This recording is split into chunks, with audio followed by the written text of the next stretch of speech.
Hai, selamat datang kepada pelajar tingkatan 2 bagi subjek reka bentuk dan teknologi bersama Cikgu Husna. Okey, untuk kali ini kita akan belajar 3 subtopik di bawah 2.1 teknologi pembuatan, iaitu 2.13 membanding beza teknologi pembuatan konvensional dan pembuatan moden. Dalam proses penghasilan produk, kita akan membanding bezakan. Kita akan cari apa beza teknologi, apa beza pembuatan konvensional dengan pembuatan moden. Kemudian 2.1.4 membuat lakaran model 3D bermaklumat dan 2.15 iaitu menganalisis lakaran model. Jom kita tengok 2.13 iaitu membanding beza teknologi pembuatan konvensional dan pembuatan moden. Awak boleh tengok buku teks muka surat 28. Okey, konvensional tu apa? Soalan pertama cikgu. Konvensional tu apa? Konvensional adalah teknologi yang biasanya menggunakan tangan.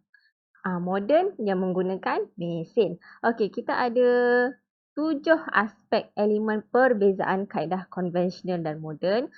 7 aspek ni adalah dari segi masa, hasil, kos, tenaga kerja, kuantiti, kualiti dan juga estetika. So, kita tengok perbezaan dia. Yang pertama, masa. Kalau kaedah konvensional tu contohnya macam menggergaji, mengecat menggunakan berus cat. Dia mengambil masa yang lama untuk disiapkan. So, lama nak siap. Kaedah moden pula cepat disiapkan. Dari segi hasil, contohnya kita nak cat bangunan 2 tingkat dalam bentuk corak bunga. Mesti confirm bentuk dia tidak akan seragam. Tetapi kalau kita menggunakan kaedah moden, dia bentuk dia akan seragam. Kemudian kos. Kaedah konvensional mempunyai kos yang sangat tinggi, manakala kaedah moden menggunakan kos yang rendah sebab dia adalah pengeluaran yang berskala besar. Kenapa? Kaedah konvensional ni dia nak buat produk tu satu tu je, tapi nak buat satu tu pun dia mengambil kos yang tinggi. Nak ada benda barang tu untuk satu produk tu je. Kalau kos yang moden, dia nak buat banyak. So, bila kita beli banyak, harga akan jadi lagi murah. Kemudian, tenaga kerja. Kat sini, untuk kaedah konvensional, kemahiran mereka dan mereka bentuk tu kena tinggi. Kemahiran dia tu kena tinggi. Siapa tak mahir menukul, menggergaji, susahlah. Kemudian kaedah moden, pengendali mesin mesti mahir. Kaedah moden dia menggunakan mesin. So, orang yang menggunakan mesin tu kena mahir. Kemudian dari segi kuantiti. Dalam kaedah konvensional, pengeluaran dia adalah terhad. Sebab apa? Penatlah orang tu nak buat, contohnya nak buat 20 balang kuih raya contoh. Dalam masa 1 hari. Penatlah dia. So, pengeluaran dia akan terhadkan kepada sesuatu kuantiti sahaja. Manakala kaedah moden, pengeluaran dia adalah banyak. Tak kisah sebab dia guna mesin. Dari segi kualiti, kaedah konvensional tidak ada piawaian tertentu. Tetapi dari segi kuantiti, kaedah moden ada piawaian tertentu. Sebab apa? Kita akan ada, kalau buat yang guna kaedah konvensional ni, dia akan cek dengan teliti lah. Manakala kaedah moden ni, contohnya kita nak beli, kita tengok orang jual berus gigi kan. Nanti tengok berus dia tu adakah berusnya kuning ataupun tiba-tiba dah terkoyak dari segi packaging dia. Sebab itu ada piawaian tertentu dari segi kualiti. Kemudian kaedah konvensional mempunyai nilai estetika yang tinggi, tetapi kaedah moden mempunyai nilai estetika yang terhad. Okey, itu adalah bila dia tanya membanding beza, awak kena membanding bezakan dari segi 7 aspek ini untuk kaedah konvensional dan juga kaedah moden. So, sekarang kita akan pergi kepada 2.1.4 iaitu membuat lakaran model 3D bermaklumat. Apa sebenarnya tujuan membuat lakaran 3D?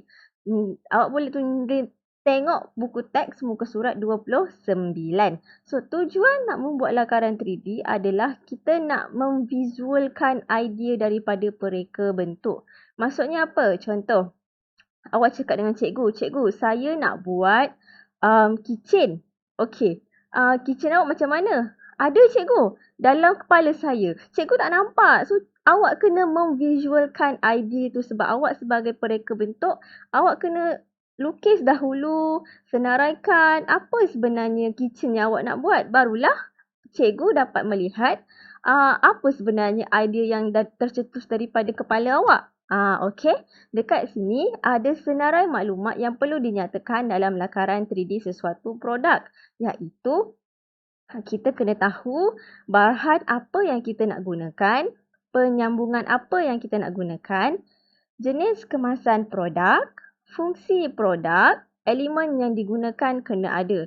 7 elemen yang kita dah belajar tingkatan 1, ingat ada warna, saiz, rupa, bentuk, garisan dan sebagainya. Maklumat-maklumat ini perlu ada dalam lakaran 3D sesuatu produk. Okey? Kemudian kita akan tengok contoh lakaran idea. Okey, ini ada dalam buku teks awak muka surat 29. Nampak tak? Kita ada 3 jenis lakaran. Kita nak buat lakaran gasing. Lakaran gasing bentuk yang pertama, bentuk yang kedua dan bentuk yang ketiga. Dekat situ awak nampak tak? Dia ada nyatakan bahan yang digunakan, ukuran yang digunakan. Nampak? So sebab apa? Kenapa ada 3 lakaran?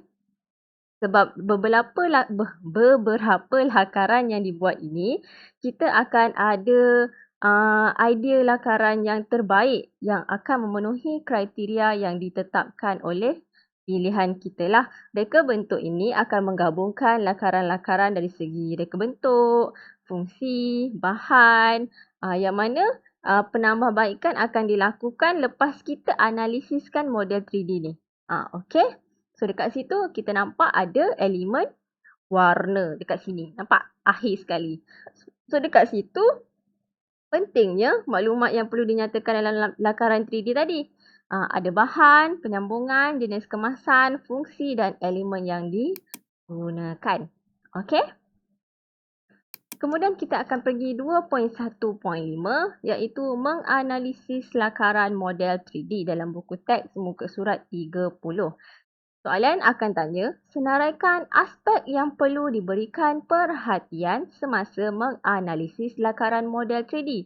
Aspek apa yang awak kena take note bila kita bila kita nak analisis lakaran model? Kita akan kena tahu produk tadi, contoh produk gasing tadi ni kan, ada tak rupa yang menarik? Kalau ada, tick ya. Kemudian bahan yang digunakan adakah sesuai ataupun tidak? Warna yang menarik. Kemudian saiz produk yang sesuai. Tekstur yang mempunyai permukaan produk serta rupa bentuk yang tidak berbahaya. Aspek yang diberikan perhatian ini perlu dibuat dalam jadual analisis lakaran. Kita ada ya, tidak dan juga catatan. Contoh gasing tadi. Adakah rupa bentuk dia menepati kehendak projek brief? Ya. Kalau ya, bagi tahulah kenapa. Sebab rupa itu ringkas. Contoh, mempunyai prinsip keringkasan. Ada mempunyai prinsip apa? Kalau ada warna hijau, dia ada mempunyai prinsip harmoni ataupun kesatuan. So, adakah cadangan bahan yang digunakan sesuai? Kalau sesuai, tik ya. Okey. Setiap aspek ini perlu ambil tahu bila kita nak analisis lakaran model 3D. Barulah kita tahu produk yang kita buat itu bagus ataupun tidak. Adakah penambahbaikan diperlukan? Bila kita buat sesuatu produk, kita kena ada analisis produk kita. Kita tak boleh assume produk yang kita buat tu, wow, orang lain mesti akan suka. Tak. Setiap produk yang dibuat kena analisis dan kita kena tahu kecatatan ataupun apakah kekurangan yang ada pada produk tersebut sebelum kita pasarkan dia. Okey? Kemudian kita akan tengok 2.1.5 juga iaitu dalam menganalisis lakaran kita akan tahu kepentingan analisis. Nampak cikgu baru cakap tadi kan? Kepentingan analisis dilakukan ke atas lakaran model 3D sesuatu produk.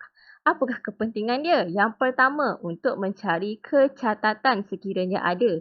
Selalunya bila kita buat sesuatu produk kita rasa perfect. Bagus, tip-top. Tapi di mata orang lain ada sedikit kecatatan. Mungkin dari segi ukuran. Sengit sikit ke, warna tu lari sikit ke, warna yang tidak sesuai, rasa macam berbahaya. Kemudian untuk membuat penambahbaikan, kita kena tahu kita memenuhi cita rasa pengguna. Bila buat sesuatu tu agak-agak orang suka tak? Adakah dia mengikut trend semasa? Contohnya kita nak buat meja lah. Kita nak buat meja lah, contoh meja. Adakah ikut trend semasa? Boleh lipat, boleh tutup. Kemudian, adakah dia menyaingi produk sedia ada di pasaran? Dia bersaing tak dengan produk di pasaran? Kemudian, adakah dia mengikut kehendak pasaran semasa? Kemudian, dari segi seterusnya adalah untuk menambahkan fungsi produk kepentingan analisis tadi. Mungkin orang yang melihat produk awak itu, dia akan kata, meja ni boleh letak laci. Awak take note. So, itu akan menambahkan fungsi sesuatu produk yang awak buat. Ingat, ketiga kepentingan dia adalah untuk mencari kecacatan sekiranya ada, untuk membuat penambahbaikan dari segi memenuhi citarasa pengguna, ikut trend semasa, menyaingi produk sedia ada di pasaran, mengikut kehendak pasaran semasa serta untuk menambah fungsi produk. Okey? So, kita dah habis 1.1, 2.13 sampai 2.15. Latihan awak kali ini adalah awak kena lakarkan lakaran rantai kunci. Kicin rantai kunci tu kicin. So, lakaran reka bentuk itu boleh dimanipulasi dalam keadaan sekeliling atau berbentuk geometri.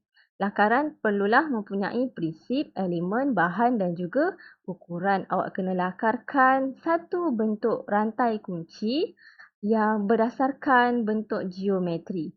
Berdasarkan lakaran tersebut, dah nyatakan prinsip, elemen, bahan dan ukuran, kena lengkapkan jadual analisis lakaran model.